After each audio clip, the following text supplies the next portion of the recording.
Media మిత్రులకు నమస్కారం। ఈరోజు తెలంగాణ రాష్ట్రంలో గత 5 సంవత్సరాలుగా ఫీజుల రియంబర్స్మెంట్ బకాయిలు విడుదల చేయకపోవడంతో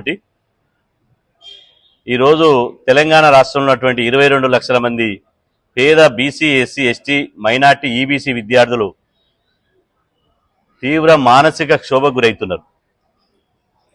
కాబట్టి గత 5 ఏళ్ల కాలంలో ఉన్నటువంటి ఫీజుల రియంబర్స్మెంట్ బకాయిలను విడుదల చేయాలని కోరుతూ ఈరోజు తెలంగాణ రాష్ట్ర చీఫ్ సెక్రటరీ అయినటువంటి సిఎస్ అయినటువంటి రామకృష్ణారావు గారితో ఇవాళ బీసీ జేఏసీ ఆధ్వర్యంలో వారిని కలిసి ఒక వినతి పత్రం ఇవ్వడం జరిగింది। ఈ వినతి పత్రంలో బీసీ విద్యార్థులతో పాటు ఎస్సీ, ఎస్టీ, మైనార్టీ విద్యార్థులు స్కాలర్షిప్లు ఫీజులు రాక ఏ విధంగా ఇబ్బందులు ఎదుర్కొంటున్నారు, ఏ విధంగా ఉన్నత విద్యకు దూరం అవుతున్నారు, చదువులు మధ్యలోనే వదిలేసి ఏ విధంగా కుమిలిపోతున్నారో సిఎస్ గారికి దాదాపు 15 నిమిషాల సేపు వారికి వినతిపత్రం ఇచ్చి మేము చర్చించడం జరిగింది। ప్రధానంగా ఇలా రాష్ట్రంలో చూసుకున్నట్టయితే గత ప్రభుత్వంలో బీఆర్ఎస్ ప్రభుత్వంలో 2.5 సంవత్సరాల బకాయిలు రావాలి। ఆ ప్రభుత్వం పోతూ బకాయిలు పెట్టిపోతే మేము వస్తే ఫీజుల రియంబర్స్మెంట్ బకాయిలు విడుదల చేస్తాం। ఫీజుల రియంబర్స్మెంట్ బకాయిలతో పాటు మొత్తం ఫీజులను కూడా ప్రభుత్వమే భరిస్తామని చెప్పి కామారెడ్డి బీసీ డిక్లరేషన్లో కాంగ్రెస్ పార్టీ స్పష్టంగా చెప్పడం జరిగింది।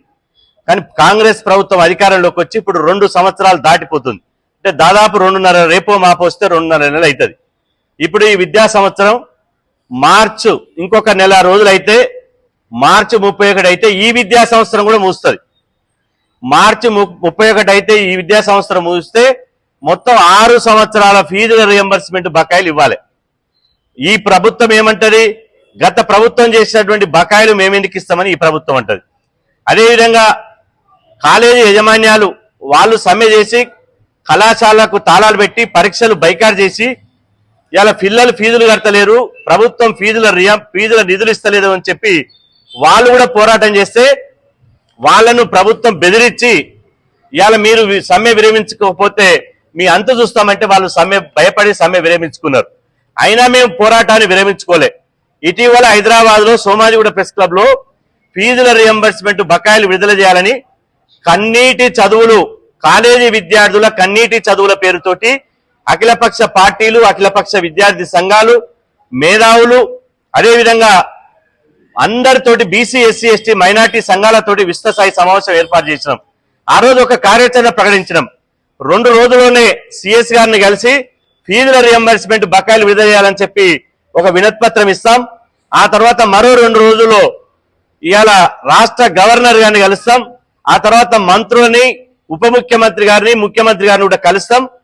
వాళ్ళు కనుక ఫీజుల రియంబర్స్మెంట్ ఈలోగా ఇంతమందిని కలిసినాక ఫీజుల రియంబర్స్మెంట్ మీద సానుకూలమైన నిర్ణయం ప్రభుత్వం కనుక తీసుకోకపోతే ఇవాళ మార్చి 16వ తేదీ నుంచి అసెంబ్లీ సమావేశాలు జరగబోతున్నాయి।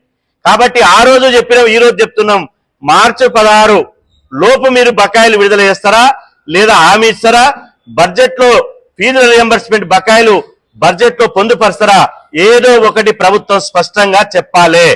చెప్పకపోతే మాత్రం బరాబర్ 100% ఇవాళ 16 నుంచి జరిగేటువంటి అసెంబ్లీ బడ్జెట్ సమావేశాలు మేము అడ్డుకుంటాం, అసెంబ్లీని ముట్టడిస్తామని చెప్పి సదరంగా హెచ్చరిస్తున్నా।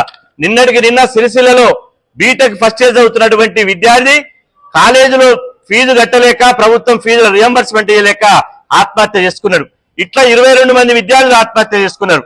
తెలంగాణ రాష్ట్రం కోసమైతే కాసోజు శ్రీకాంత్ నుంచి సిరిపురం యాదయ్య వరకు 1100 మంది విద్యార్థులు బలిదానం చేస్తే 1100 మంది విద్యార్థుల త్యాగాలతోటి, బలిదానాలతోటి తెలంగాణ రాష్ట్రం వచ్చింది। రేపటి తెలంగాణలో చదువులు ఉండాలి, కొలువులు ఉండాలని చెప్పి బలిదానం చేస్తే ఇవాళ తెలంగాణ రాష్ట్రంలో 10 సంవత్సరాలు కేసీఆర్, ఇవాళ 2.5 సంవత్సరాలు రేవంత్ రెడ్డి గారు కూర్చున్నారు। ఇవాళ మీరు పేద విద్యార్థులు అంటే మీకు లెక్కలేరు, పేద విద్యార్థుల చదువులంటే లెక్కలేరు। మేము అడుగుతున్నాం స్పష్టంగా, సూటిగా ఇవాళ మీడియా ద్వారా రేవంత్ రెడ్డి గారిని ఒక ప్రశ్న అడుగుతున్నాం। గత ప్రభుత్వం బకాయిలు మేమెందుకు ఇస్తామంటున్నారు కదా, మరి గతంలో ఉన్నటువంటి రాబడి ప్రభుత్వానికి రావాల్సినటువంటి రాబడి వేల కోట్ల రూపాయలు ఈ ప్రభుత్వం ఎందుకు వసూలు చేస్తుంది? ఇంటి పన్నులు కావచ్చు, మున్సిపల్ పన్నులు కావచ్చు, ఇంకే పన్నులైనా ఏ ఒక్క రూపాయి వదిలిపెట్టకుండా గత పన్నులని ఈ ప్రభుత్వం వసూలు చేస్తున్నది. మరి గత ప్రభుత్వంలో ఉన్నటువంటి సచివాలయంలో మీరెందుకు వస్తున్నారు? గత ప్రభుత్వం చేసినటువంటి పనులలో మీరెదుకుంటున్నారు? కాబట్టి గత ప్రభుత్వం ఈ ప్రభుత్వం కాదు, ప్రభుత్వమే, అది గుర్తు పెట్టుకోవాలి. ఇవాళ మేము అడుగుతున్నాం, పిల్లలకు ఫీజు రియంబర్స్మెంట్ ఇవ్వాలంటే 5,000 కోట్లతోటి మేము గాంధీ విగ్రహం పెడతా అంటున్నాడు. 5,000 కోట్లతోటి గాంధీ విగ్రహం పెడతాడట. 1,50,000 కోట్లతోటి మూసి సుందరీకరణ చేస్తాడట. అరే నాయన, ఫీజు రియంబర్స్మెంట్ రాక పిల్లలు పిట్టల రాయిపోతున్నారు, కన్నీళ్లతో చదువుకుంటున్నారు, తమ రక్తాన్ని అమ్ముకొని ఫీజులు కడుతున్నారు. ఇన్ని బాధ 22 లక్షల మంది విద్యార్థులు గోసపడుతుంటే, చదువు మానుకుంటుంటే, కుల వృత్తులను మగ్గిపోతుంటే 5,000 కోట్లు పెట్టి నువ్వు గాంధీ విగ్రహం పెట్టడం అవసరమా అని మేము అడుగుతున్నాం. గాంధీ విగ్రహం ఎవరి కోసం పెడుతున్నావు? మూసి సుందరీకరణ ఎవరి కోసం పెడుతున్నావు? ఒకవైపు భారతదేశం అంతా, ప్రపంచం అంతా ఏ యుగం తోడిపోతుంది, ఆర్టిఫిషియల్ ఇంటెలిజెన్స్ వచ్చే యుగం అంతా, 21వ శతాబ్దం అంతా ఆర్టిఫిషియల్ ఇంటెలిజెన్స్ అని ఒకవైపు ప్రధానమంత్రి ఏఐ సమ్మిట్, నేషనల్ సమ్మిట్ పెడితే ప్రపంచం అంతా భారతదేశంలో చూస్తుంటే, భారతదేశంలో ఉన్నటువంటి తెలంగాణ బిడ్డలు, బీసీ, ఎస్సీ, ఎస్టీ పేద బిడ్డలు ఇవాళ చనిపోవాలా? కాబట్టి ఈ విషయాలన్నీ సిఎస్ గారికి స్పష్టంగా చెప్పాం. ఇప్పుడు కూడా చెప్తున్నాం, గాంధీ విగ్రహాలు కాదు మాకు కావాల్సింది, అదే విధంగా మూసి సుందరీకరణ కాదు, పిల్లలకు ఫీజు రియంబర్స్మెంట్ బకాయిలు విడుదల చేయండి. విడుదల చేస్తే మీరు మర్యాదగా పరిపాలన మంచిగా సాగుతుంది. విడుదల లేకపోతే మాత్రం బీసీ జేఏసీ ఆధ్వర్యంలో మాకు కలిసి వచ్చేటువంటి అన్ని పార్టీలను, ప్రజా సంఘాలను, బీసీ, ఎస్సీ, ఎస్టీ మైనార్టీలను కలుపుకొని ఖచ్చితంగా పెద్ద ఎత్తున రాష్ట్ర వ్యాప్తంగా ఉద్యమాన్ని ఉధృతం చేస్తామని చెప్పి సందర్భంగా హెచ్చరిస్తున్నాం. రిలీజ్ చేయాలి, పెండింగ్ ఉన్న స్కాలర్షిప్ ఫీజు రీయింబర్స్మెంట్ వెంటనే రిలీజ్ చేయాలి. తక్షణం రిలీజ్ చేయాలి, ఫీజు రీయింబర్స్మెంట్ స్కాలర్షిప్ వెంటనే విడుదల చేయాలి. విడుదల చేయాలి, పెండింగ్ లో ఉన్న బకాయిలను వెంటనే. గాంధీ విగ్రహం వద్దురా, గాంధీ విగ్రహం వద్దురా, మూసి సుందరీకరణ వద్దురా, మూసి సుందరీకరణ వద్దురా, ఫీజుల రియంబర్స్మెంట్ బకాయిలను తక్షణమే కాపాడాలి. తెలంగాణలో బడుగుల ఉన్నత విద్యను కాపాడాలి. తెలంగాణలో బడుగుల ఉన్నత విద్యను BC, SC, ST, minority, EBC విద్యార్థుల ఐక్యత. పోరాడదాం, ఫీజుల రియంబర్స్మెంట్ నిధులు విడుదల అయ్యే వరకు పోరాడదాం. ఫీజుల రియంబర్స్మెంట్ నిధులు విడుదల అయ్యే వరకు